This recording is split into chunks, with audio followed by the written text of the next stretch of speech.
Hello, and welcome to Book Reviews Kill, a podcast about fantasy, sci-fi, and horror novels. I'm Evan. And I'm Chad. And you're joining us today for our recap and discussion of Valour, Book 2 in The Faithfull and the Fallen by John Gwynne. And it's been about 2 months, I think, since we read Malice. Has it really been that long? Wow. It's been a little while. I think we read Malice in July, and it is now October. So Chad and I took a little bit of a hiatus with The Faithfull and the Fallen, not because of the quality of the work, but because of our own personal lives. And it's just stuff that was going on. And these books are meaty. There's a lot of stuff going on in these. Yeah, I have things to say both for and against the quality of this book. Yeah, I think I liked reading Malice. Okay, this is in my notes. And I think I should have underlined. I think I liked reading Malice more than I liked reading this one. But I liked the end of Valor and some of the events in Valor more than... the collected parts of Valor made for a better whole. But I think I had a better reading experience with Malice, which is saying a lot. Because why do you think that is? I think it's because Malice was like this kind of introduction to the world, and it felt like more of like a coming of age kind of like, there was a lot of potential. We even had Waiting the Long Night at the end of it. Totally, yeah. And so with Valor, I think what kind of made me just kind of lukewarm about it was that there was a lot of just kind of moving pieces around, and there was a lot of like Corban just kind of not really being stoked about stuff, fully ignoring like this other half of him. We'll get into it for sure, but I feel like Corban is kind of the main part of this series. In my opinion, he's being built as like basically the main character of the series, and I just don't He's really... the savior, no doubt. I don't feel it from him, like he's probably one of my least favorite characters, and I think with Malice he was one of my favorite characters, and or at least one of the more interesting characters, and in this one I feel he's like the least interesting character. He's an idea that the story revolves around, really. I suppose. I think that just the first 400 pages of this book, while there are some scattered battle sequences and stuff, because I feel like that's just what you're going to get with John Gwynne, is there's running and then people are fighting and then people are talking, and then there's some running and people are fighting and people are talking, and that's fine. I don't mind that cycle, but I think that it weighed heavily in the kind of wandering around and lots of conversations in this book, where I was just kind of like, all right, I guess there's fighting pits that were mentioned and someone got killed and whatever, and now we're just in a completely different place, and now I forgot what was even going on with Fidel A, and now it's 12 chapters later, and I gotta, okay, where were we with this again? You are not incorrect in that there are rabbit trails of you could very easily argue fully unnecessary entire characters, although sometimes interesting, and although sometimes they do feed to your general understanding of what's happening in the world and the world itself. It's a lot of pages for maybe a little bit of that additional understanding, so it's I struggled with the value in some of those storylines myself. Yeah, I mean, I felt like kind of just I felt like I was being bounced around in a pinball machine, kind of, just the pinball machine that is the Banished Lands. I think that was just kind of, it's one of the things about this series that's kind of frustrating me. It's I'm about halfway through the series now. We've read over 1,200 pages, and I just don't have that vivid of an idea of where everyone is and what's really going on. And that might be a consequence of it being the second book out of 4, right? And that's why I'm going to hold a lot of my judgment for all of this, because what I'm seeing is really cool, but I'm having kind of a hard time caring a lot about what's going on or who. Okay, I have a theory. Yeah, I'm not going to get into it right now. No, because it's big, and it's going to be. I want to talk about it until after the recap. I'm going to save it for after the recap. But I think that seeing this entire story from the perspective of my theory will maybe not help you, but I don't know if it's right or wrong, but it has certainly helped me. And Yeah. Let's do the recap, and then I'll hit it right afterwards. Yeah, let's do the recap. Because it's a big thing I want to talk about, and it'll be way too long for the recap if I go through all of it. Yeah, and I have other thoughts, but I think it'll be better after the recap for sure. Perfect. Immediately following the conclusion of Malice, Corban, Princess Edana, now Queen Edana, Dath, Vaughn, Camlin, Corban's mother, and a few other refugees from Dun Carreg flee for the realm of Domhain, seeking sanctuary with the King Aramon, father of Halion and Conal. The group withstands multiple attacks as Queen Rin rules most of the western Banished Lands, occupying the entire stretch they must cross to reach safety. They hurry through, her soldiers close on their heels, a constant threat as they push north. Corban is told by Gar and his mother that he is indeed the Seren Disclayer, the bright star, avatar of Elion. Corban has a difficult time with this news and spends most of the book purposefully ignoring and rejecting their claim. Almost free from Rin's lands, they are finally overtaken and a desperate fight begins. The result hangs in the balance when a local pack of Wolven join the fight, not caring which side becomes their dinner. Brenna manages to use some earth magic to start a large fire, forcing the much diminished attacking soldiers to retreat. Corban also for the first time successfully magics fire into being during this fight, which also aids in their escape. Corban and company finally make it to Dun Carreg, some dead, most wounded, all exhausted. Cohen, Corban's sister, believed to be dead by her fleeing mother and brother, we soon learn she has actually survived the invasion of Dun Carreg. She begins exploring the tunnels beneath the keep, trying to figure out the fate of her brother and mother. She accidentally discovers the brother of the recently slain King Brennan, Penathrin, who was believed dead, but really was imprisoned beneath Dun Carreg by Evnis. Using these same tunnels used by Corban's group to escape at the end of Book 1, Cohen leads him to freedom. After nursing him back to health and helping him hide by poisoning the hounds of Evnis, Penathrin tells her he is fleeing and means to join the resistance. He asks her to join him, but she declines, as she is not quite ready to leave Dun Carreg, her home. She is also unable to bear the thought of leaving Corban's horse Shield behind. Owain, the now king of Dun Carreg, is informed that Rin is marching upon him. Wanting to avoid a lengthy siege and starvation, Owain, with Nether and Eagleguard in tow, head out to meet Rin and her army on the field of battle.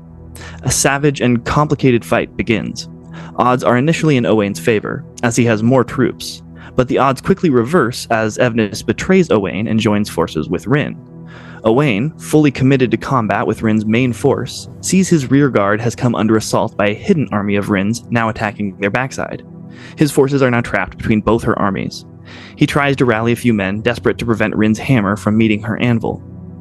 Owain rallies a few hundred men, pulling them from the frontal assault, and turns to face the new force. Varatus, following Nether's orders, calls his men into formation. The newly invented shield wall, 5 men deep, stretching from one side of the field to the other. Varatus is now passively assisting Rin by preventing Owain from joining his soon-to-be overwhelmed rearguard. Seeing he has now been twice betrayed, and that the end is near, he attempts to flee out the side and into the forest, but is quickly caught and presented to a celebrating Rin, who offers him his life in exchange for his loyalty. He spits at her feet and is quickly beheaded. Varatus, with a large portion of Nether's army, then heads north, with Rin, to aid in her expansion, with orders to kill Corban should they meet. Nether and Calidus, accompanied by the Jihar who make up his elite Eagle Guard, begin traveling to the fortress of Murius, an old giant keep. They have been told by Evnis that Murius is where the cauldron is being held. Hoping to eventually use her against Corban, they imprison Cohen and take her with them. After the death of his friend Castel, Makin and 2 remaining Gadrai escape Foreign Forest and head to warn Romar's wife and son that Jael has betrayed them and is headed their way. They arrive a mere day before Jael does, barely having time to prepare. Jael immediately begins an assault, not the least bit interested in diplomacy. Jael attacks the fortress, and after a long and bloody struggle, Romar's wife is killed, but her son and lawful heir escape using the tunnels beneath the castle. Makin challenges Jael to a duel, but the challenge is interrupted by Lycos, leader of the Vinthalin, who takes Makin prisoner. Makin is forced to row on a ship before being placed into the blood-bathed life of a fighter in the Vinthalin fighting pits. Lycos, leader of the Vinthalin, uses a magical item given to him by Calidus to force Fidele, Nether's mother and queen regent in Nether's absence, to do his bidding against her will. Her mind stays hers, but her words and body are his to command.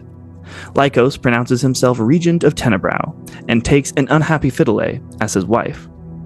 On their wedding day, Lycos celebrates with a huge pit fight, and tells Makin that should he win this fight, he will have earned his freedom.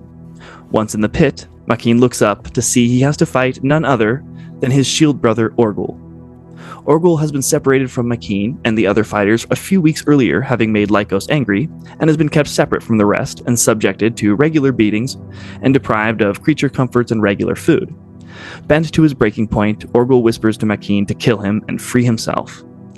They fight, putting on a good show, and Makin is clearly winning and must kill Orgul or have Lycos realize the two aren't actually trying to kill each other, jeopardizing Makin's freedom. The moment teeters on a knife edge, Makeen pausing before plunging his knife into his shield brother. The crowd is silent and holding their breath. Makeen plunges his dagger into the sand, next to Orgel, deciding he would rather remain a fighter in the Vinthalan pits than to kill his friend. And in front of all the citizens watching the games, he refutes Lycos' direct order to kill him.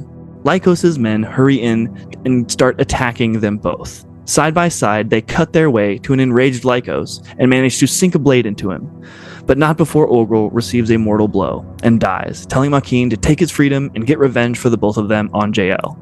Makeen escapes. Fidelay, seeing her opportunity, flees with him. Varatus is fiercely loyal to Nether and his alliance with Rin, but he starts to question the moral implications of Nether's actions, seeing his own side seeming to be the ones doing all of the betraying, and are quick to ally themselves with groups of questionable moral codes such as the Vinthalan and Rin. Varatus is getting suspicious that Nether is in over his head, especially after he finds out Nether has been sleeping with Rin. After a successful battle against Rin's first sword, who is leading her forces, and Varatus, who is in command of Nether's forces, Corban learns from a prisoner that Cohen is alive, and with Nether and Rin in Cambrin. After receiving permission from Edana, the displaced queen of Dun Carreg, whom he has sworn to protect, Corban sets off after Cohen. After escaping Dun Carreg together and traveling many miles, all of which fraught by danger, Corban and his traveling companions have all become extremely close, each considering the other as family. As such, Corban is unable to prevent most from coming with him. The small party sets off, determined to find and free Cohen. Not far along their path, they find they are being tracked by a traitor named Ventos, who claims to want to accompany them and tells them of Isildur's recent defeat and how they were driven inside the city, Rin and Varatus' forces following close behind. Not wanting to be besieged himself, Ventos followed Corban and his party, and they agree to let him join them. One night, Corban sees Ventos sneaking off and finds him attaching a written message to the leg of a hawk. Ventos' hound attacks, but is intercepted by Storm. Corban defeats Ventos, but not before Storm and the hound fall down a cliff and splash into a raging river below. Corban stumbles through the darkness, trying to keep her in sight, but runs into more hounds and agents working for Rin and Nether, who put a bag over his head and bind his hands, quickly leading their captive away into the darkness. Corban is now a prisoner, bound and being led through a mountain path towards the lands of Rin. Emerging from the mountain pass, they find themselves gazing down upon the snow-covered walls of Dun Vanar.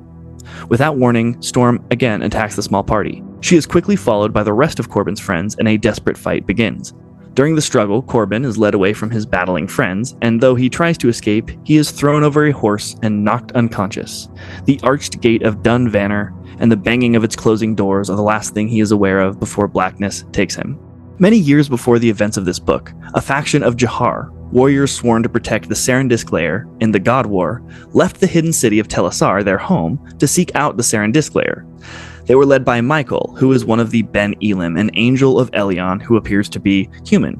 They settled in Drasil to await further instruction. Many years later, again based on the instructions of Michael, they head to Dun Carreg to join with the Serendisc lair, knowing him to reside there. Upon reaching it, however, it had already been conquered by Owain, and then Rin and Nether. Michael uses the dream world to then find Corban, the Serendisc lair, and discovers him in the north. He quickly begins leading the Jahar warriors north towards that position. Corban awakes to Rin, who begins asking him questions. Where is Edana? Why is he important to Nether and Calidus? He manages to resist and is beaten fiercely, once again losing consciousness. This time, he awakes to Rin, finishing some concoction which he is forced to breathe, after which he finds himself unable to not answer her questions. Upon learning that Gar believes him to be the Serendisc lair, she says there is only one way to find out for sure and mixes another concoction, this time pulling them both into the dream world of shadow and shifting dark mists, dark shapes coming in and out of focus above him, the sound of battle echoing from above. He has visited this realm before in his dreams. Rin is now with him and leads him, still captive, into a dark keep. In the keep, Corban is led before a powerful-looking winged man, to whom Rin prostrates herself. Corban is forced to his knees. The creature is none other than the evil god Azeroth, and proclaims that Rin has in fact found the Serendisc lair, and that he will hold Corban's soul here while she returns to the mortal realm, and should kill him immediately. A commotion is heard, and a force of Ben Elim angels, led by Michael, swoop in and manage to free Corban, forcing him to awake in the real world. Michael, Takul, and the rest of the Jahar have arrived at Dun Vanar and managed to bluff their way into the keep. They are quickly discovered, but manage to carve a path to the room where Corban is being held. Rin wakes up and instructs her soldiers to kill Corban. One of her men grabs her and escapes into a hidden corridor, and the other turns to kill Corban. Just then, the door bursts in and Corban is rescued. Gar, Camlin, Von, Dath, Corban's mother, and the others of their company have also managed to climb into the keep over a wall, and after a reunion of Gar and his father Takul, they all escape the keep. Back in Domhain, Vradis asks to lead the next battle, wanting to put his shield wall to use. Rin's battle chief agrees, and together they defeat the Domhain's forces, pushing them back to Dun Carreg. They waste no time in besieging the city. Edana, the on-the-lam queen of Dun Carreg, with a few others, including the 15-year-old heir to Domhain, managed to escape just before Rin, now reunited with her army, and Vradis, still leading Nether's forces, take the city. Nether and Calidus reach Muriel. Due to Rin's machinations, a giant, who has managed to gain a lot of support amongst his kind at the keep, betrays the one in charge, who was preventing Nether and Calidus from entering. With the gates now open before them, they ride in and make their way to the cauldron with Cohen.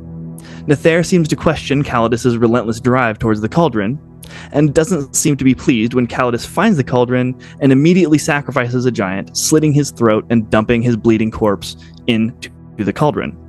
He also begins chanting in a strange language. Corban and company make it to Muriel hot on their heels. They find the gates open and a battle being waged within between the two giant factions. They manage to convince a few of them to join them and make their way to the cauldron room and see Calidus deep in the throes of a spell. Deceived Jahar swaying in time around him, and the cauldron. A confused Nether standing nearby, and finally, his sister, Cohen, in the far corner. Dark forms begin coalescing in the air about them and are being taken in by the swaying Jahar. Cries of pain quickly turn to cries of ecstasy, coming as the devilish Kadashim take control of their bodies. At long last, they have access to the mortal realm.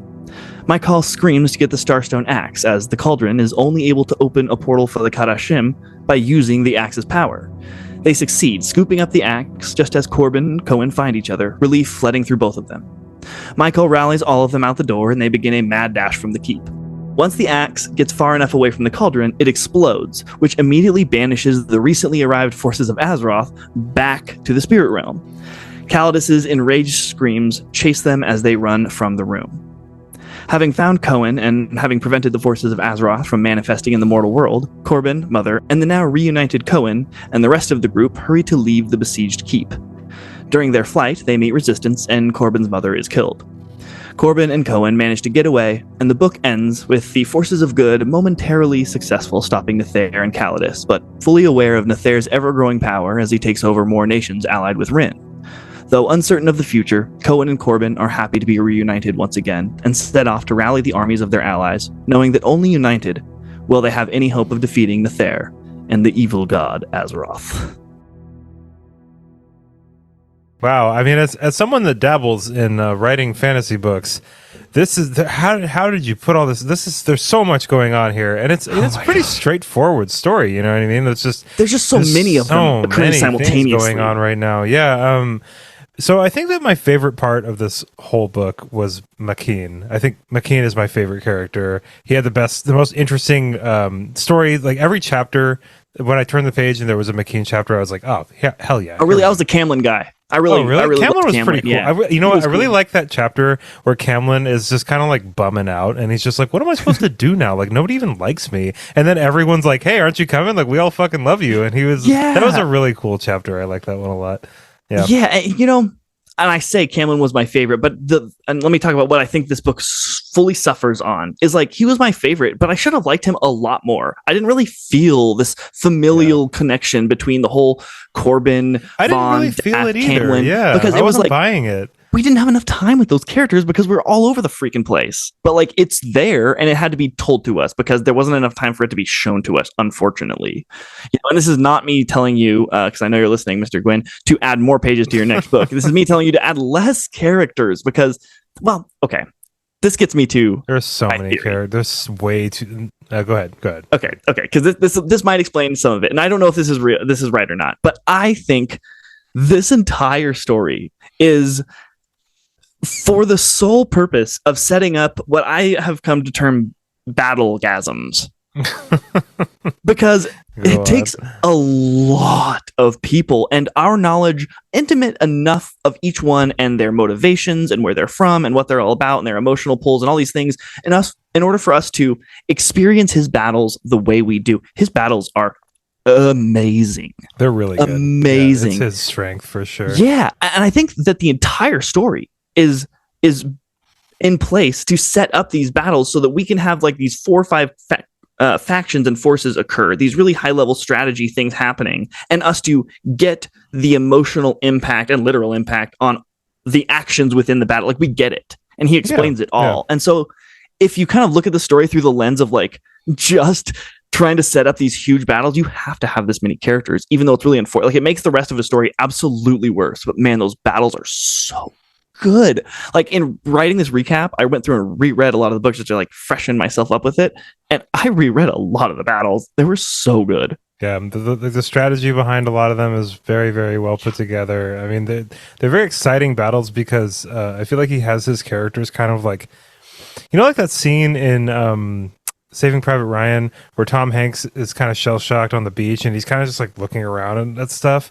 And it's like all slow motion and he's just like so rattled. I feel like I feel like Gwynne kind of does that with his character sometimes in these battles where like a lot of things happen over the course of a few paragraphs and then he kind of like grinds everything down to a halt real quick and kind of like zoom in. Yeah, he kind of just explains like how horrible everything is that's going on. But okay, so yeah, you get this camera that floats around and kind of visits all the people, but you know good. Why that camera is important from those people's perspective because you spent time with them, even though that makes the overall story worse, right? I don't know. I'm seeing it now through the perspective of these battlegasms, which I think is his whole point. I think he's a violence and a battle enthusiast, and like he's just trying to set these story up to serve the battles, which are they're almost worth it.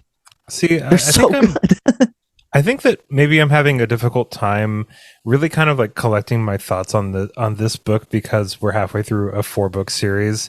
And it's difficult. It's difficult for me to kind of like land on any real opinions of the story. I have opinions about like my reading experience and kind of like certain elements and like characters and scenes and stuff. That's kind of like I can kind of like impart some of my judgment and my feelings about those things. But as far as like right now, I'm a little frustrated because the story just doesn't feel very cohesive. I don't understand why McKean had that whole like side gladiatorial quest. Like, I don't. But see, that's kind of like what I'm getting at is that we're in the second book of a 2,400 page series, and so while like McKean being a gladiator is cool, like right now it's kind of like, why did you do that though? Like, what was the point of all of that? It could be its own book. It would be a really good book. It was already some pretty cool chapters, and I know that there is some significance to it, but I think that maybe as we keep reading, it'll like ring a little bit more like relevant, because I'm sure if I went back and like kind of picked some stuff apart, I'd be like, oh, of course that had to happen. But like, I don't know, like just like when it was Orgel, I was like, "Whoa!" Of course it was. Like, wow, I saw that coming from a mile off. Crazy. Yeah. I was not a big fan of the stuff going on with Fidele. I call her Fidele. I think it's Fidel or whatever. I don't know, but I don't really know. Fidele. I really did. Yours sounds cooler. I did not like the Fidele no. I liked Fidele's point of view when she was kind of dealing with like the fighting pit stuff, and then like that one scene with her and Veratus's brother, where they were kind of talking about like these riddles and like just like really kind of establishing even more of the lore for us. I really liked that. Totally. And her figuring out that Nether is actually being deceived is what that was. There was a lot in there that was like very helpful for a lot of the book, but I was not a big fan of like Lycos like marrying her and like controlling her mind, and then like there was like a sexual assault scene and stuff, and it was just like multiple references to it again as well. Like, this is really weird. I mean, not to totally bash like John Gwynne or anything, but I do think his female characters are pretty bad. Like, it's pretty bad. It's pretty bad. Like, and like I'm not really one to like, I'm not like looking for it or anything. Like, I'm not like. I know that, but you see it nonetheless. I know that some male authors are just like notoriously not great at it. Some people are really awesome at it, and like it's just a whole big conversation and stuff. I'm not trying to have that conversation right now, but I will say it is kind of weird that like Gwyn's female characters, like for them to be a strong character, they have to act like men, and it's just like, man, come on, like, what are you doing? Like these female characters, like Cywen and Corlin are basically the same character. You know what I mean? Like they're basically exactly the same, and their character is that they fight just like the men do, and it's just like, really? And then the one character who does like have like these kind of like more feminine traits, or like, whatever that means, she gets assaulted. And it's just like, man, like, what are you doing, dude? Like, what is this? Like, how come all of Cohen's chapters are just like her observing things and not really taking any real action about anything? Just like, what's the point of having her in it at all? Like, what are you doing? I don't know. Yeah, well, there's a female that like Corban runs into as well that's like more feminine and stuff, but she ends up like betraying them against the forces of. Totally. So it's that scene was wacky, dude. That was like the wackiest scene in all of these books. Is like she betrays them because like for like weird reasons. Yeah, she's and, like she like stabs him in the neck. Like all of a sudden, it's really wacky. I kind of forgot about that until you just mentioned that. And then the other person like stabs her. And it's just it all takes place in like 30 seconds. And I was just like, what the hell is going on right now? This is crazy. And I did like that. Corban. Corbin. Let's talk about Corbin actually, because Corbin's a shithead, but I like him too. He's so endearing, but in like a way where it's like let me just get my thoughts together real quick. So Corbin, one thing I don't like very much is that I don't know how old this kid is. Like, it's really frustrating. Like, I think he's 17. Okay, but in the beginning of Malice, the way that he's introduced, he's like a child. You know what I mean? It's like totally. He's like literally like, I thought he was like 12. I could be wrong about the age. He's like wrestling with his friend, and it's like this playful, like they're like doing pranks on the girls. Yeah, they're at like a wedding, and it's like this big like starry-eyed thing, and it's like, I get that they're a little bit, in the Wheel of Time, there's that kind of thing too, but like the way that he breaks into Brenna's hut to like prove his like worth to steal a comb. Like that's a 12-year-old act. I feel like Corban is older than I picture him, and it's making it difficult to like take his scenes seriously sometimes, just because of the way he was. Like, in my mind, Corban is like 13 or 14 by now, but really he's like 17 or 18. Yeah, like he's older. Yeah, I think he is. Veratus, I picture Veratus as like a much older man, but like I guess he's like about Corban's age. He's like older brother to Corban. He's like 22, 20, okay. I would imagine. But here's my problem with Veratus. Sorry, hey, let me say, is Cywen Corban's older sister? Oh, I thought she was his younger sister. I have no idea. See, that's the thing. I have no idea. Weird. That's the thing. Is like, I feel like there's two things in these books that are frustrating. One of them is how quickly everybody moves around. Yeah. There's and I think that Gwynne does a pretty decent job at like kind of being like, 3-10 days passed or whatever, right? And it's right. He's covering his tracks, but it also feels a little jarring sometimes. And I think it's fine. I don't think it's necessarily bad, but I think it's just it's a little rocky, to just kind of like jump ahead that far, and then because then you have to bring all of your characters that far with you too. You know what I mean? So it's like if you have a Veratus chapter where 30 days went by, now 30 days have gone by for everybody, and I don't retain that when I'm like reading those other chapters. So that's one thing that I don't like. That made writing recap really hard. The other thing is that I have a hard time like remembering like specific like things about these characters. Like, I don't know what Dath looks like. I don't know at all. I don't know what Heb looked like. I don't know what Vaughn looks like. I don't know who. Pretty much Brenna. I don't know. And then another thing, while I'm getting some complaints out of the way, let's keep them rolling, baby. You're on fire. My last complaint. Well, I'll probably have some more, but so another complaint is that, and let me just qualify this real quick. This is a debut series by John Gwynne, and it is very good. Like it for a debut, like 4-book epic fantasy series, this is pretty fucking solid. Like, this is if you look at solid. the novels with the perspective of setting up violence to happen in awesome thematic ways, it's pretty cool. Sure. And like just the overarching kind of like big story that's happening. Yeah. Like, it's like Book of Revelation, like really awesome stuff going on here. You know what I mean? Like, it's very epic, very much epic fantasy. But one of the things that I'm not a very big fan of is that, dude, all the names sound the names sound way too similar. You have a list? I made a list, yeah, of names that sound similar. Oh my god, let's hear it. It's like like not even like cool long. Okay, check this out. All right, we've got Wraith, Wrath, Wraith. Are you kidding me? Wraith, Wrath, Wraith. Wraith. Yeah. Oh, Brave. I didn't even think of him. Okay, we've got Evnus, Uthus, Krellis, Ector, Edana, Owain.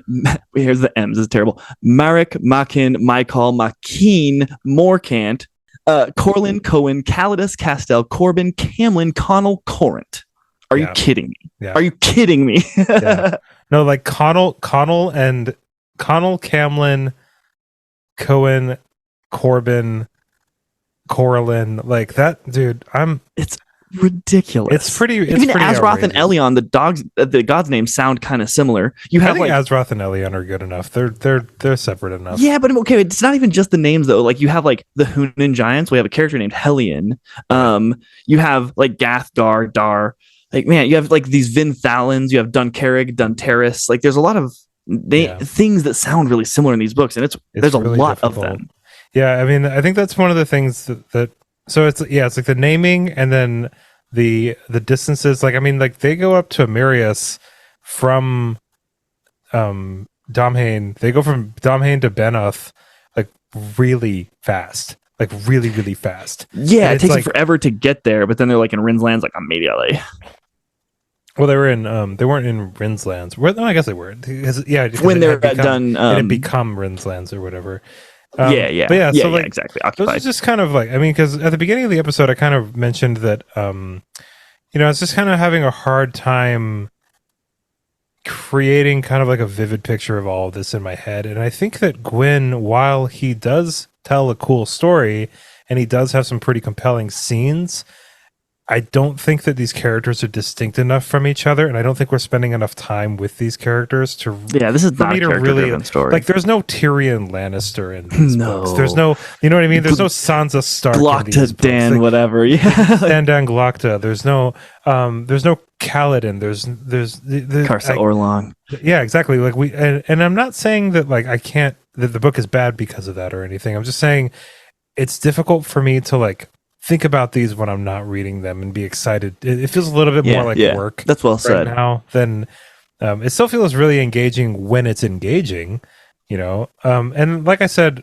I'm gonna say it again, we are halfway through this. I think that I think it maybe, but I mean these books are pretty large too in our defense. I mean, I think maybe books 3 and 4, once I feel like personally, once I start to kind of get more of a feeling of kind of like why anything matters. Like, man, I feel like everybody's gonna be fine. That's my feelings about everything right now. It's like everyone's probably 100% correct. Everyone's probably gonna be fine, but journey over destination and all that. So I mean, I don't know.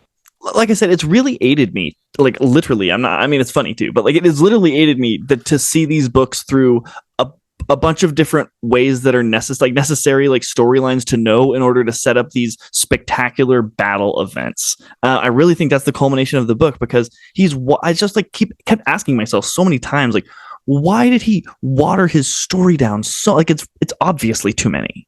It's like very clear that like we're getting, if you tell me all of everyone's stories, you're telling me no one's stories. And I just, I know that I'm supposed to think that they're family, Corban's little group, but like I spent not enough time with them that I don't really feel it.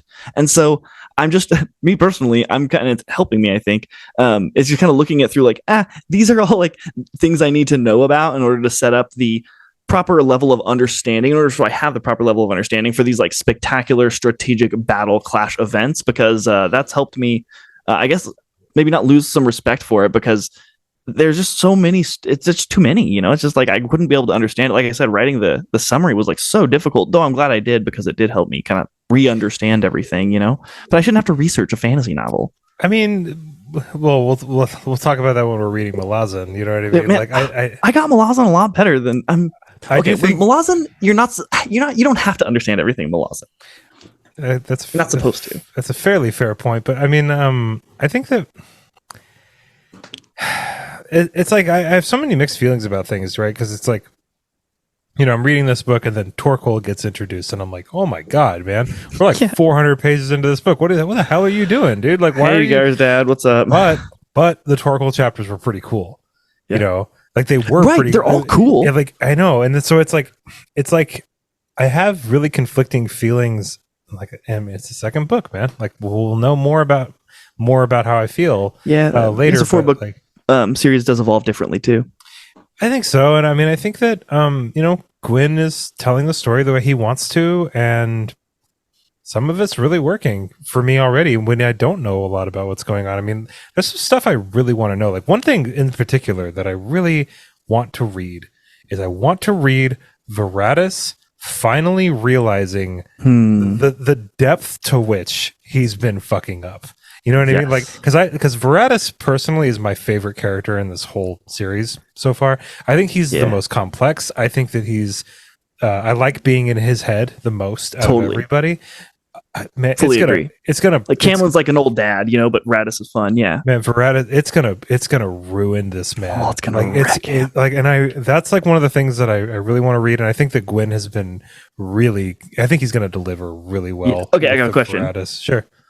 Do you think his will be a story at the end of the day about redemption, maybe perhaps through his growing affection towards Cohen, or will be at one of the slippery slope of the road to hell is paved in good intentions? What will his be ultimately a story of at the end of the story? I don't know about ultimately, but I think Varatus is going to have a really hard time unsticking himself from the throne. He's and I think that's I mean, I don't remember who said it, but the only story worth telling is man's conflict with himself, and so said. I think Varatus is definitely the character that I've been sticking to the most lately. So that's like one thing I'm really looking forward to. Another thing that I'm really looking forward to is I want to see Corban just embrace this thing like this. I know that he's a reluctant protagonist. I know, but like, what's giving me a lot of difficulty with Corban is like, why? Like, why is he the Saren Disclair? So like one thing that I'm really it hasn't been really given to me. He just is. And if that's all it is, that's going to really frustrate me. But if there's a really cool, what I'm waiting for is like, what's going on with Corban? You know what I mean? Like, well, why Corban? You think he like possesses like super magic powers or something? I mean, he obviously takes to it. See, no, it's an interesting thing too, because it's like his dad is dead, his mom is dead. So unless like there's some information that we learn later that his mom and his dad didn't give him, that his mom or his dad were like certain like characters of note in the wider world or something. Right, like different than his actual mom. There's a part of me that thinks that's the truth. It could be like a Rand al'Thor thing. This is a little bit of a spoiler for the Wheel of Time, but like Rand al'Thor is from a different part of the world than he thinks that he is. And I think maybe with Corban, but he's also got Cywen, who I don't even know if is Cywen actually his sister. Like this is stuff that I really want to know. I literally just looked at the wiki. It didn't say whether she was his younger or older sister. So it's like maybe that kind of leans more to the fact that he's not member of the family for real, though. I think Cywen is his older sister. I mean, I always thought she was younger, but I could be totally wrong. That's what I thought too. But like maybe that's just I don't know. But yeah, so I'm looking forward to, and the reason that I'm looking forward to that with Corban is that I hope he gets more interesting. Yeah, I don't think Corban's very interesting right now. And I don't know, like he definitely just seems to be very like, I don't know, just kind of like reactive and passive. Oh, he's your classic hero. He's trying to do the best and thing. I think that like Gwynne was trying to personal make inner struggle. Okay, so there's a part in this book where Corban is kind of thinking a lot. He's like kind of ruminating on, the amount of people he's killed, and he's kind of thinking like, is this just going to become like this thing that I don't even care about eventually? Like, am I going to lose my humanity with this? Which is like honestly the most interesting part about Corban right now. Totally. But I mean, like it's kind of weird to like make your character think that and then have him just like murdering, like lighting him on fire, like so, and fashioning the wolf claws in the forge and then like hacking to people to bits, like with wolf claws. That's really, gory. Like, I think that, so this is gonna be my final like big complaint about this. I have a lot of them, I guess, but there's a lot of book here, so it's fine. There's a lot of book, and a lot of that is not super great. One of the things that kind of bugs me about this series is I feel like the tone is just kind of like all over the place, like we have like these really like wholesome kind of like almost like young adult type scenes, and then there's just like fucking just murdering everybody. Just like there's blood and guts and it's so violent. Like, and it feels very like I'm really being kind of like rocked around here on this boat that is the Faithfull. The big one that got me was the scene between Lycos and Fideli, how you said it was cooler than me, so I'm going to try to use yours. But it was just like, man, it doesn't need to get that dark or I don't know. It was just, like physically dark. Yeah, like he just hints at it. Existentially dark is fine, but like, man, this is getting pretty, and it's just and you're right, it has tonal problems for sure. So that's like just kind of, and I think most of the tone issues come from Corban's chapters. Like I don't like the McKean chapters, the Veratus chapters, even to a certain extent, the Cohen chapters feel like tonally pretty consistent. And then with Corban, I feel like Gwynne couldn't decide like how to have Corban feel about a lot of different stuff. And I think maybe that's intentional because of the way that the story is being set up and stuff. Right. But and if you're a 17-year-old going through that, I'm sure it would be like different. But it doesn't make for regular reading. I'd have a hard time with it for sure. Yeah, sure. That could be kind of like there's a certain kind of like inborn bias that we kind of lean to, like with regard to narrative, where we want our characters to be a lot more kind of like on top of things, or what's the word I'm looking for? We expect more out of them than the average person, for sure. We expect them to be more proactive in whatever way that means, but well, they're the hero. Heroes are proactive. Yeah, and so like kind of like watching Corban just kind of like watch other things happening is just like kind of boring. Like, that's especially prevalent when like the whole Dath Camlin thing is happening, because Camlin kind of takes Dath under his wing because Dath's dad just dies. Well, they do a lot of sneaking missions that have horses and hounds around them, and those things react when storm gets near. And so Corban is kind of like just relegated to watch from the hill while the rest like go sneak and like take out the horses and stuff. So Corbin's he's definitely just like sitting around. Look at him go. But I mean, it's fine. I mean, I think, like I said before, I hope that Corban gets a little more interesting, seeing as he is. And, maybe he will, maybe he won't. I don't know. Man, but like, I'm just going to keep going back to this, that there's just not enough time with these characters to have each one get super interesting. So like, I honestly don't know if by the end of this tale, we're going to be singing Corban's interesting tune. Like I said at the beginning of this, he's kind of a idea that the story kind of revolves around. And he'll, I'm sure, probably get a love interest, and he'll have some interesting things that happen to him and some struggles. I guess they're pretty much a thing at this point. Yeah. Like since the other one betrayed him and stabbed him in the neck. Yeah. Like Veratus and Cohen, like I'm not buying that like at all. Like Veratus just like, maybe in this realm of like Stockholm syndrome, right? Like loving your captor. Well, like, because I feel like the feelings are more. It's like 70-30, like Veratus to you know what I mean? Like Cohen, she turned around and was like, "I'm gonna miss him," though, and she like ran off a little bit. But Veratus is just like, "I'm thinking about this chick all the time." Yeah, well, he wasn't like I guess tied up most of the time. What either. I'm saying though is just like I'm just not really buying it, because it's just like, yeah, I guess Veratus, I mean, she's like the only girl anywhere. I think she's gonna be his redemption at the end of the story. Maybe, yeah. I mean, I guess he's gonna be the path to his way out. Yeah, I mean, like, what better way to utilize a woman point of view than to have her be the savior of the man, Cohen is especially mistreated. She's basically just a window into other parts of this. Like, we just get to see through her eyes. Dream girl. Yeah. I mean, I guess she's going to serve for that too now. Great. But yeah, his women characters certainly aren't his high points. Like I said, it's the battles, and pretty much only the battles. And I mean, there's a certain level of skill that to make all of those things happen, and like laying all these storylines. But it's just, man, let's go deep with a few, not shallow with many. It makes for such a better story. I think that's a good way of putting it, for sure. Yeah. Okay, I have a question about, because you're mentioning things that you'd like to know and see. What level of Alkion, the giant who's working with Calidus and on the forces of evil, he kind of seems to have this sad woe to him, and he kind of even alludes directly to like him being forced to be in this position by Calidus. What do you think Calidus has over his head? What level is his autonomy here? So yeah, Alcyon's weird because wasn't there a scene where him and Cohen were talking? Yeah. And he was talking about like, you don't even want to know what Calidus can do if he had like a lock of your hair, and that to me was him being like, he has my wife and child or something like that. Well, I think that the giants, they're split into different tribes, and I think that each of those tribes have a certain kind of like relationship to not only the Vintalin, but like just the Banished Lands in general and the history of the Banished Lands. And what clan was Alcyon from? There were 5 giant factions before the God War began: the Hunin, the Jotun, the Benothi, and the Shechem and the Kurgan. So I don't I'm know pretty which sure one he was. I think That's not I helpful. could be super wrong about this, but I think Alcyon is a Kurgan.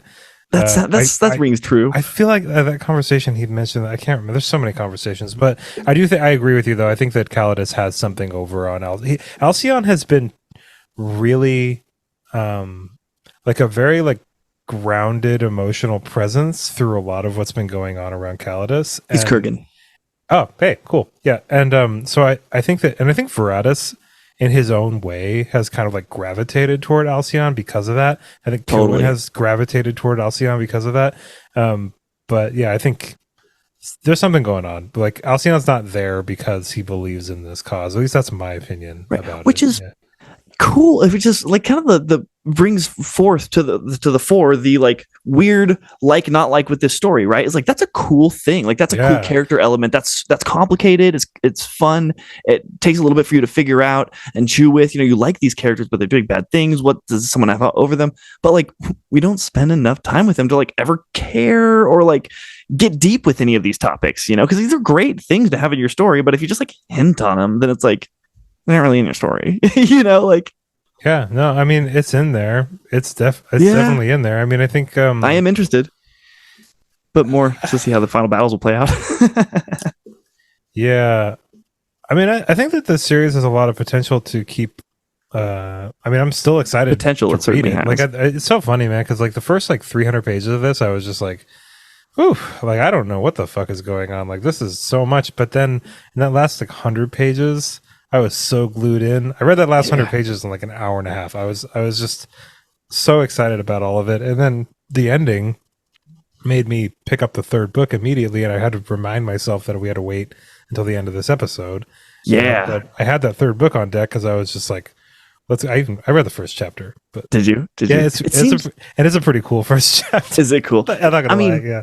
For me, but I mean, again, I'm a battle guy. I love me some battle, and like his blocking in his battles. Like, I'm not kidding when I say they're really, really good. Yeah. And the Battle of Rin, where like Rin attacks Owain and then gets betrayed by that was brilliantly done. We just oh man, like I said, all of the lack of depth that I got almost make his battles worth it in my mind. If I look at the books from like just everything is serving these cool battle scenes that he sets up and then orchestrates and maneuvers really and explains really well. It helps me not be like, why Gwynne, because the battles are something to behold. Yeah, I mean, those parts are really exciting. I think it's just like the kind of parts between them. Yeah.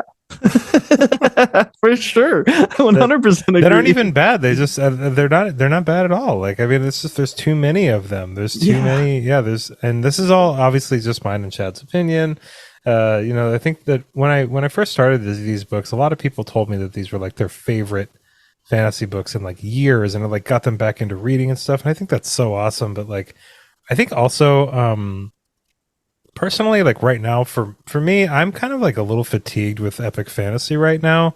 I feel like I've read so much epic fantasy, and I think that this is following a lot of trends in epic fantasy that I've read so many times, and it just I think that the amount of tropes in here that I really like, but also combined with me not having much of a sense of immersion or place, and also not a lot of like real connection to any of these characters, it's just it's making for a bit of like a laborious read for me. You're told they're experiencing these things, but you don't feel it. I don't super feel it. No. I mean, but see, that's why reading especially well, I mean, that's why reading and especially reading epic fantasy is so complicated, right? Because there are moments in this where my mouth is wide open and I'm reading this and I'm so engaged and it's really, really good. And then there are some other moments too where I'm just like, man, I read that paragraph like 3 times. Like, I don't know what the hell was that? Like,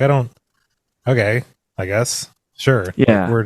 Like the whole drama about like Lycos's men like killing some dude and like Fidele getting upset about it and finding stuff. him with the fisherman. I forgot about that. Yeah, and like I feel like it's kind of like Inception, where we're like, dude, this is like 3 layers deep of me caring about stuff. You know what I mean? Like I'm so far removed. This seems so distant from like what's actually going on, and then I get a little whiplash because then we're back into something that's like super important, you know, and then it's just like, well, what the hell did I just read like 7 pages about, though, you know, and then it doesn't really come up again, you know, like I mean it kind of does, but like not in any super meaningful way, you know, but maybe it will in the 3rd book. Maybe that guy dying in that lake is like what sets it in motion, like a bunch of really important stuff. So it's hard to say, you know.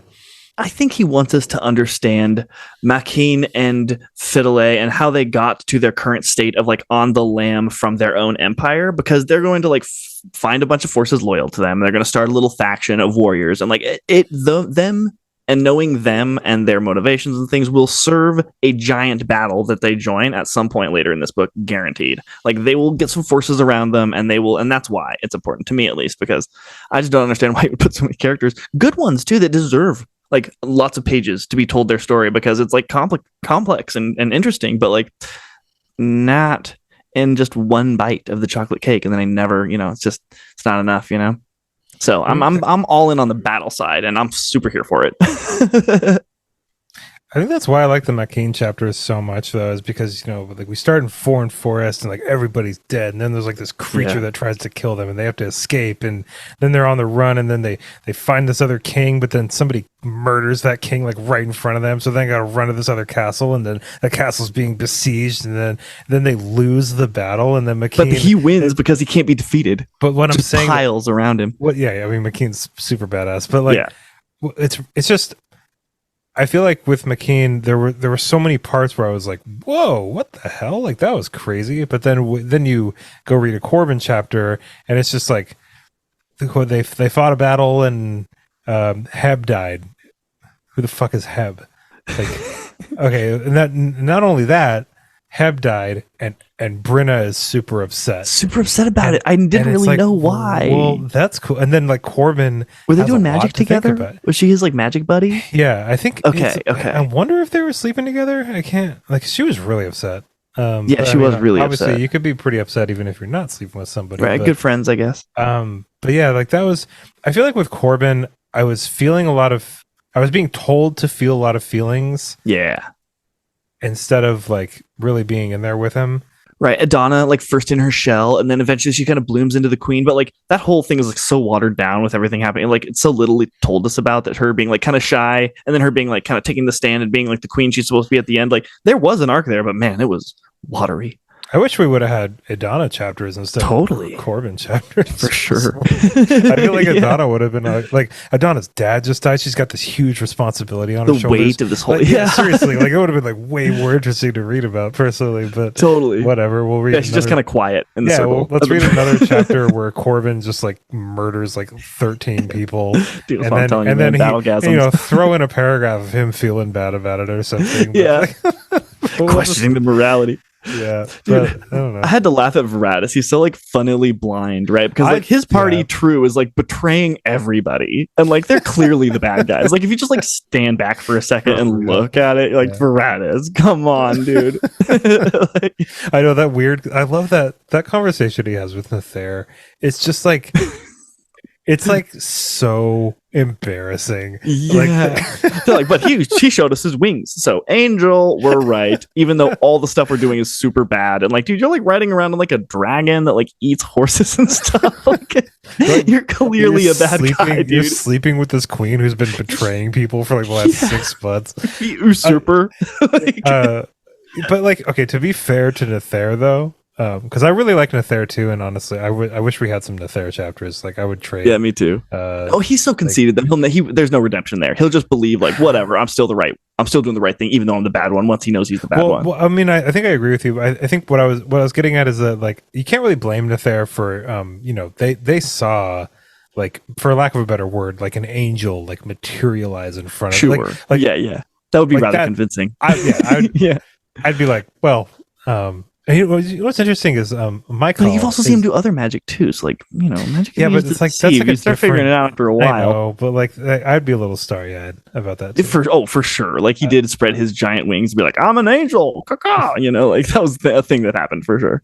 You know what I thought was interesting is so Michael is a Ben Elim. Ben Elim, yeah. It's like but there's like Saint Michael, right? The archangel, right. Yeah. Is that right? Yeah. No, he's Michael is a cherubim. Oh, I didn't know that. But like, I just thought that was like, is that a coincidence? Like, I don't think so. I feel like there is a lot of he's like an archangel of God, archangel of Elion or whatever. I don't know my I'm not super read up on biblical stuff, but I feel like this does have like kind of a revelation-y kind of bent to it. I don't think that Gwynne is like doing a 1-for-1 retelling of the Book of Revelation or anything like that. There'd be a lot more things going on, but just like the kind of like specifically prophetic nature of this kind of like final battle kind of thing. Yeah, and boiled down, it's a fight between two evil spirit beings. Like the good one and the bad one, devil and God, and they're fighting each other to the end. Well, and I like what Gwynne did with having Elion kind of like bowing out of everything. Yeah, he did. I was going to ask you about that. Yeah, that's like a really interesting kind of. I've never actually really seen that before in high epic fantasy before, where you have like this god who it's kind of like agreed on that, yeah, he is kind of like if there was a benevolent god, there would be. And then there's also the parallels to, the god Yahweh, kind of like, essentially. Kind of like El in Hebrew is God, right? Elion. It's like even close in name, just like Michael, like you're saying. Well, and then there's like the parallel there where there was a sort of like fall, where that is kind of like part of this history too. So that's interesting for sure. But then the idea that Elion is kind of checked out, that's interesting. I want to hear more about what's going on with that because like maybe that's not even true. Yeah. Well, it was said that he felt so bad about the 7 like artifacts because they caused so much woe. I think the sundering or the shattering, or I can't remember. Yeah, and like there's 7 of like the cauldron and the necklace and the staff and stuff, or in the axe. And I think like he felt really bad about the destruction that those caused, and I think he was in some way helped create those. Maybe I could be totally wrong on that. Nobody quote me, but I think lore on this is definitely like I would like a chapter, and like there were a couple moments in this book for sure, but I would like a chapter in the next book or the last book where I need to kind of dumb down a little bit more for me because there was one in the first book where it was just this big word soup of like what the hell. I think I should go back and read that. Actually, it'd actually be more fun, I think, to read that first like prologue of Malice. Oh yeah, like I might do that before I read. I Wrath, should too. That's a good idea. Or, excuse me, Ruin. I keep getting them mixed up. Yeah, I get them mixed up all the time too.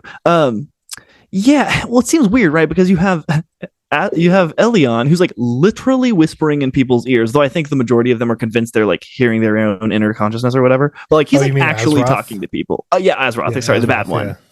But like Elion, though, could super be used right now, no doubt. Like I'm sure the good guys would love some whispers in their ears, but he's just like out of the action because he like feels bad about that. Like what? This seems kind of like lame. Like man. I wonder if there's something more nefarious going on. Ooh, like maybe. Yeah. Because I don't know. It just seems like there's nothing really like to back up that Elion has actually checked out like voluntarily. Totally. I'm kind of interested to see. That could be propaganda. Maybe from Azeroth. Yeah. What'd you think about that scene where like Corban meeting Azeroth? I remember like I was reading along and I was just like, okay, we're doing this. This is all right. Really? Like, what the hell? It's like a time chapter or something. It's like when you meet your gods, they inherently, like almost definitionally become less intimidating, less scary, less mysterious. They lose the mystique. Like so now he's just like a winged guy in a literal place. Yeah. He was just like, yeah. Like it's like okay, is this the guy? Something that was refreshing about these books was that. Nether, yes, being totally tricked and everything, but like Rin and Evnis, they know they're on the side of bad. Like they're like, awesome. We're bad. Yup.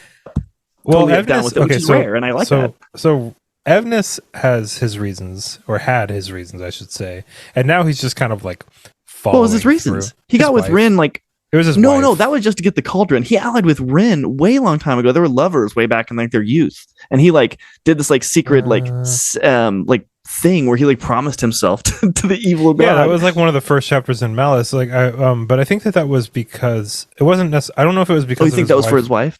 Well, I think he wanted a certain amount of power.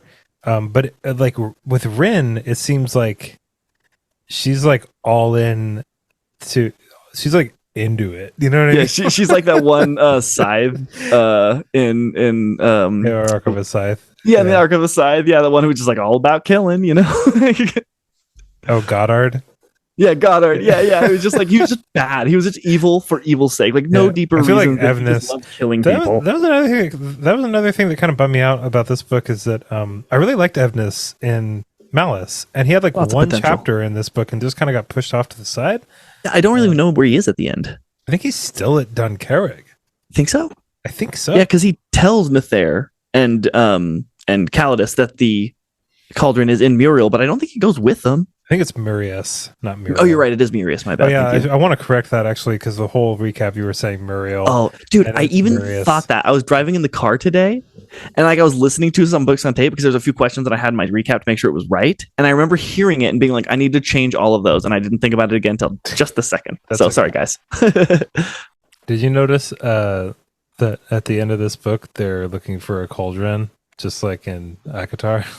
Yeah, I did indeed.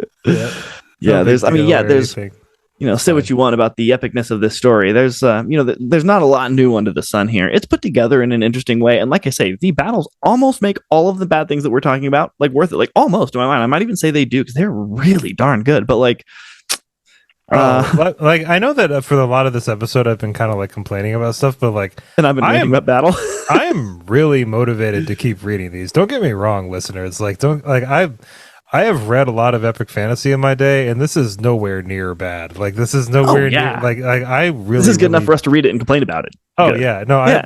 I really enjoy talking about these. I really enjoy reading these. I think that they are a little bit on the bloated side. I think for sure we could probably have gotten away with a trilogy. You could argue here, you know.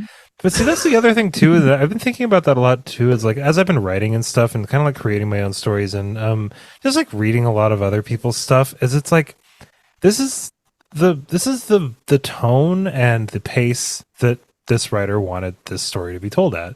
Like obviously he was comfortable enough with it to publish it, and if it rubs up against my personal taste, that's one thing, but like it's not objectively bad by any means. No. Like I mean it's definitely I feel like there's a certain vibiness to a lot of these kind of slower scenes that I think Gwynne is really getting away with. You know, like Gwynne is definitely. There's some scenes where we've got characters kind of just sitting on horses talking to each other, and I really appreciate those scenes a lot. Are they a little bit boring? Are they maybe a little bit superfluous? Like, do we really need like a whole scene of like Veratus and Mithair riding up to go talk to Veratus's dad when that chapter could really probably start with Veratus's dad? You know what I mean? Like it could probably start where the really interesting part is. Yeah. Like that would make for a punchier story, but that's not the way Gwynne wanted to tell it. Like Gwynne wanted that scene with them on horseback talking to each other and getting to know each other, and that's just kind of the type of story he wanted to tell. But like I said, like 500 pages of it.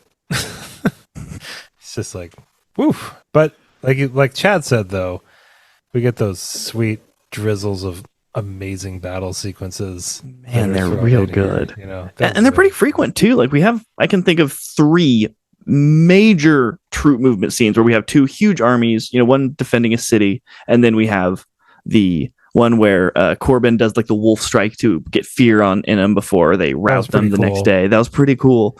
And then I was surprised that we didn't hear more about Veratus's moment of victory after that once Corban leaves to go find Cohen, and then those two armies face again, and his shield wall is super effective and wins the day, but we just kind of like, I don't know, it wasn't as cool as it could have been, and I was like, man, for a book all about battle, which I'm thoroughly convinced of at this point, I was like, that was weak. How did they get from Domhain to Benoth so quickly? They really march fast, dude. They march fast. Motivated. Did I miss something? Like, did it say like... It could have. In the text that some amount of time had passed or something? It might have, yeah. I don't know. What do you think about Corban's mom dying? honestly, I'm really surprised it didn't happen earlier, right? Like, what hero at this point still has his mom around? Yeah. Because it's just such an easy way for our characters to suffer and grow, and kind of be on their own and then find themselves. I thought it was kind of cool that she was around for so long. Again, I actually really liked the fact that they had this weird tension between their relationship when she was like, "You are my god's like chosen avatar in this realm," and he's like, "This is a really weird relationship to have with my mother." And they have this like tension that's like hinted at for a chapter, and then they have a conversation that's like all good. He's like, "I don't believe you, and I'm gonna keep on like not talking about it until like I see more evidence." And she's like, "That's okay, you can choose to do that." And then they go back to like mom, son, and it would have, again, that's a really like interesting kind of like deep interaction between the two, and unique, but then we kind of hear about it once and then they have a conversation and it's solved. And then like, I don't really know if Corban still thinks that he's the Saren Disclayer or not. Again, another really cool things in this book is just kind of drown out in the myriad of other pretty cool things in this book. Yeah, I mean, I feel like it would have been kind of cool to have Corban's mom around for like all of these books. Yeah, she did go down kind of like anticlimactic. It's like running. I don't know. Yeah, like just happening at the end of it like that. I don't know. It felt a little bit like I don't want to say predictable, but I'm gonna say predictable. Super predictable. It wasn't necessarily predictable. It was just like it made sense when it happened. Were you sad? No, I mean neither. Like, and I think that the reason though is just because like it kind of. I think. Well, I mean, if I felt a little bit sad, but just the only reason I felt sad was because Cywen and Corban and his mom had finally. It was very short-lived, the amount of time that they were actually able to be together. I think she said something like "my darlings" or something, and it was just like it was like pretty heartfelt for sure. But like in that moment, it was sad, but like I wasn't super sad. It felt like the author killed the mom to get the mom out of the story to make Corban feel more of a motivated and like and this fight. Yeah, and it would have been cool for that motivation to come from something other than his mom dying. Like find a different button, or like maybe learning more about what the Saren Disclayer is, and like maybe learning more about the world. Like maybe learning more about like how people are suffering because of a certain situation that's happening, and like why he's important to make that suffering stop. And like I don't know, it just would have like it's not a very good motivation for Corban to like save the world because like his mom died. You know what I mean? Like I don't know. It's just like okay, like it's and they almost again cool but not complete and not enough. They had this like weird moment where he like gets freed from Rin's clutches after he almost dies in Dun Vanner, I think. And then she's like, everyone likes you. Like you're a good man. People will follow you into battle. And it's like this where you're like, oh, cool. Like if I would have spent like more time with him, I would be having this like awakening moment of him being like, I am the Saren Disclaimer, seizing my destiny, kind of. To be fair, I know I've said this like 12 times.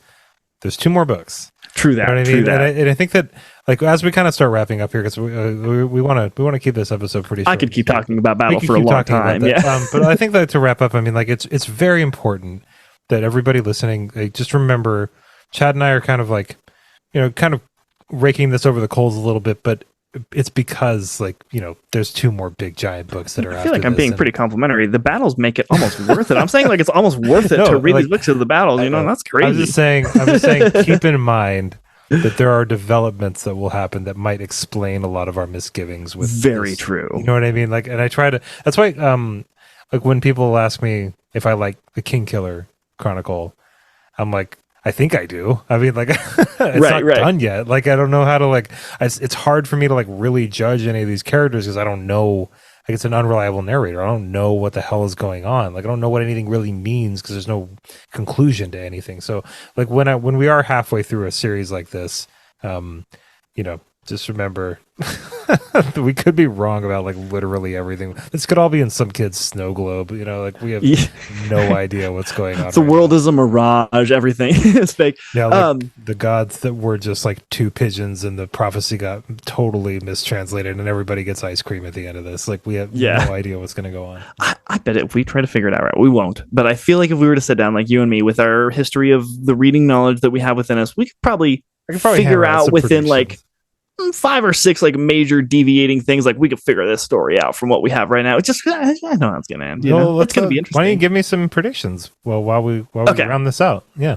So right now we have the forces of evil in quite a lot of control. Rin has like most of the countries, it seems like. West. Pretty much all of them, yeah. And Nether, he's got his not evil all the guard. countries, the West.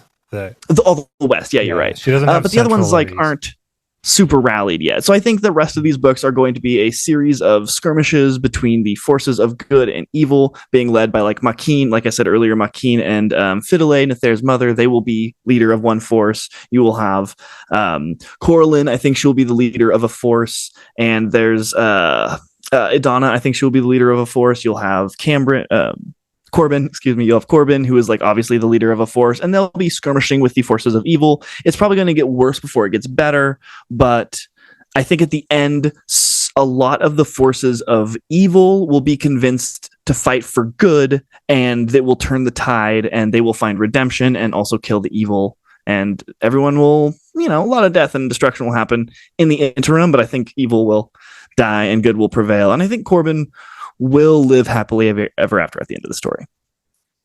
Maybe he has to sacrifice himself. I could see him having to sacrifice himself, pull like a Harry Potter sort of thing, Maybe, yeah. I mean, I think that a lot of what book 3 is. I think a lot of book 3 is going to be kind of what you're talking about. Is like these kind of established, not established, but these factions becoming more established for running, collecting, fighting. I think Nether is obviously. Nether as the Black Sun. Black Star. That's it's the Bright Star and Black Sun. Yep, you're right.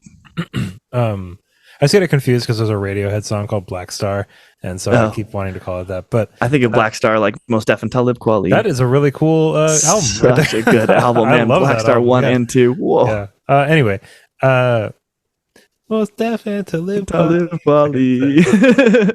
Oh God, what was I saying? I think that what would be really cool, I don't know if this is going to happen, but I think what would be really awesome is if Nether is not the Black Sun, but he thinks that he is after he finds out that he's not the Bright Star. And so I think needs that. I think what would be really interesting, and I don't know if this is going to happen, but I think it would be really cool if Corban actually is the Bright Star, but Nether is just Nether. The Black Sun is something that Nether is going to have to come to Corban's side for them both to tackle whatever the real, like, because I think Nether, that happens. I don't think Nether is, I'm kind of split on it because I think Nether is corruptible enough to be. He jumped on having a riding dragon so I just don't think that, I don't think that he really can. I don't think Nether he killed his dad. Yeah, he did. He killed his dad. He did kill his dad. No, you're right about that. Yeah. So, like, I hope I'm wrong because that's way more interesting. I know that this is going to sound pretty messed up, but I think that there is still a pretty big gulf between killing your dad and like literally being the avatar of Satan. You're not wrong. Yeah, both really bad. The avatar of the evilest creature, both awful. Like I agree. Embodiment of evil. Both not people I would get a beer with. No, definitely not letting watch my kids. Yeah, Nether just doesn't strike me as Black Sun material. You know what I mean? You're right. You're totally right. But there's something about this story that was and I think he was even the second choice, as we were led to believe. Like they wanted Corban, right? That's why I think that conversation with Azeroth, as dorky as I felt like that Azeroth conversation was, I think it was really important though, for that reason. You know what I mean? Like Nether, he's too much of a dork. Like doofus. Yeah, like he just doesn't strike me as like. Now, the reason I'm split on that is because of Calidus, right? And I think that, and I don't think Calidus is the Black Sun either. No, he's leader of the Kavadim or whatever the opposite of the Benelim is. Kashadim, something like that. Yeah, like that. I don't know. Kadashim, yeah, Kadashim. You're close enough. I could, but obviously I could be wrong about this, but it's just something about Nether. I think that. It would be a real shame for Nether to just assume this position because I think he's smarter than that. I don't know. It would feel a little anticlimactic for me personally. Yeah, I really hope you're right. I hope it's more. I hope it's a little more complicated than Nether finding out he's not the good guy and then just being cool with it. Yeah, being like, well, power. I don't want that to happen. If it does, then I'll keep reading it, obviously. But yeah, I think that Cywen is probably gonna remain about as boring as Cywen is, unfortunately. Yeah, she'll be used as a window for us to observe other parts of the tale. I'm not stoked about it personally. Like I feel like these Cywen chapters are pretty boring and like just kind of not great. But that's fine. Seeing more. Yeah, her like being like super protective over Storm. What's the Shield is the horse and Storm is the. Well, because like I think the reason. Obviously, she's really protective. She doesn't know anything about this prophecy, but like Storm and Shield are really important to like this prophecy, obviously. So I guess she's like being fed by prophecy or led by whatever. But it's just weird that she's like, "Oh, my family left, but like home is here because my brother's horse that he just got like in the last book." But maybe that is I don't know. Fate and destiny are weird things, you know. Damn true. But yeah, I think with Makeen and Fidelity, I don't really know. I think I kind of agree with you. I think if I was writing this series, I'd be like, let's start lumping some stuff together. You know what I mean? Like, that's what I would do. I would be like, let's get Makeen and Fidelity, like, let's get them kind of joined up with somebody. Let's get much of a battle enthusiast as I am, like, it would help me I had to read those things a few times to fully get it. Still, you know. Yeah. But I don't think that's what's going to happen in this book. I think we're going to get a little more divided up before we start getting more. I agree. And that's fine. I think there'll be a couple real solid shakings of the snow globe in this because we won a lot of fights in this book. I mean, it was all constant retreating, but we had some victories. You know, usually once Corban left, then. I mean, I think that one of the things that this book was lacking for me, which I want to see more of, is I want some plot twists. Like I want some, you know what I mean? Like some good like revelations here, you know, like I feel like we haven't really gotten any of those. Like I think the only one we've really gotten is we've gotten fake ones. Panathrin's alive. Why? It doesn't even matter. Who the hell cares? He literally leaves. Yeah. And like, we never see him again. Like, why did Evnus even save him? We have no idea. I mean, there's another kind of revelation that like, Gar is part of the Jahar, and then we see his father's still alive. That's something like I guess finding out that Halian and Connell are like the sons of Aramor or whatever his name, Aramon, and right. That doesn't really matter. Corban discovering he's like the bastard son of like Rin and Evnus or something. That's the twist we need. Exactly. You know? That's what I want. Yeah. Or like I said, or finding out that Nether is not actually the Black Sun at all. That's the best one I've heard on. Really that's interesting. Real good. You know, finding out something else about the giants would be cool. I feel like why the god's gone. We keep flirting with the giants, you know, and I want weirdly like it's like when I started this book, we got these Uthas chapters, and I was like, "Oh shit, here we go!" Then we had like a couple cool chapters. I mean, but some crow drama. The crow. Seriously though. Anyway, that's our episode for book 2. Everybody, we're gonna wrap up on this. Yeah, all over the place, but yeah. If one thing we can definitely walk away being 100% certain of here is if you build a keep, much like the giants of Eld, you should absolutely put a labyrinth of underground tunnels beneath it, some of which lead beyond the wall, because it will save so many characters time and time again. The giants didn't build anything without tunnels, man. Every one of these keeps, they have tunnels. Smart. So if you're building a keep, tunnel it up, guys. Put some tunnels down there so that your main characters can survive the many battles that are going to plague that. Or at least the air. I mean, you know, book 2. I'm excited. Yeah, we're moving into the real meat of this series, and yeah, I bet there is going to be some. Man, I bet book 4 is going to be crazy. Dude, crazy. Will I care as much as I should? No, but it's going to be crazy. We'll see. Maybe you will. Maybe you will. Prove me wrong, and please. I mean, I'm not turned off from reading a more John Gwynne. Like, I want to read this Bloodsworn saga. I keep hearing much about. Those covers are so good. We should. You know what? That 3rd book is coming out next year. We should cover those on the old podcast. We should. The old podcast. We should cover it on it, dude. I like reading a book and talking about it so much more than I like just reading about a book or it's a blast. Just reading a book. It's the best. I mean, I'm gonna have even more fun reading. What is it? Ruin? Ruin, Malice, Valor. It's Malice, Valor, Ruin, and then Wrath? Wrath, yeah. I guess Ruin makes sense for like a third book, actually. Yeah, totally. But the V, it starts with the V, and it's like at the end of the alphabet, so it's kind of like throwing us off a book too, you know? All right, that's going to do it for us today, everybody. That was Thank fun. you so much. Yeah, it's really good to be back into the swing of things, so to speak.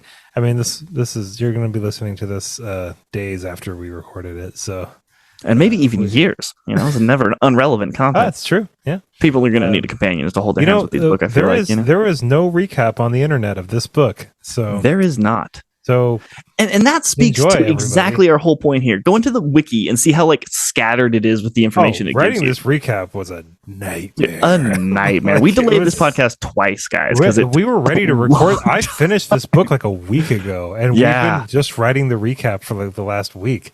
Yeah, I know that sounds ridiculous, but we really have been delaying this episode. Yeah. And I certainly am first to admit that I struggle with like how much, because I know many of you have read the book and many of you, and some of you I've been told have not. And so it's really helpful to those obviously to be detailed who have not, who listen to the podcast episode. But I struggle with it and I tend to over detail, you know, and then we took an extra day, so I had the time. Send me this. Sometimes Chad will send me stuff just because he's kind of like burning through it and I want to edit it and make it readable, you know, and I'm like, vomiting and yeah. And so I'll kind of like go through it. And then he sent me like this draft and I looked at it as like a second and a half into the email. I was like, dude, you put way too much in here. He was like, it was like literally like the motions of how people were fighting. Yeah, but the fighting was what it was all about in my mind. So it was sad to not. It's so funny to like read a summary. I know, it's silly. It's like, what are you going to include their facial expressions in here too? Yes, like you're going to rewrite the book for us? Yeah, a little bit of drama in those summaries, you know. Very good. Anyway, that's it. That's the whole episode, everybody.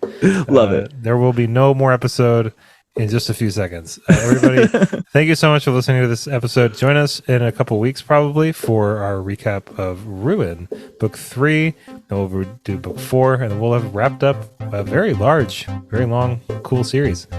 John Gwynne, if you're listening to this, which we know you are, we know you're listening to this. Thanks for being a good sport. You wrote some cool books. They're really long. Yeah, your battles kill though. Woo! Yeah, they do. Anyway, bye everybody. Thank you so much for listening to this episode. Hope you have an awesome rest of your day, and of course, happy reading. Bye everybody.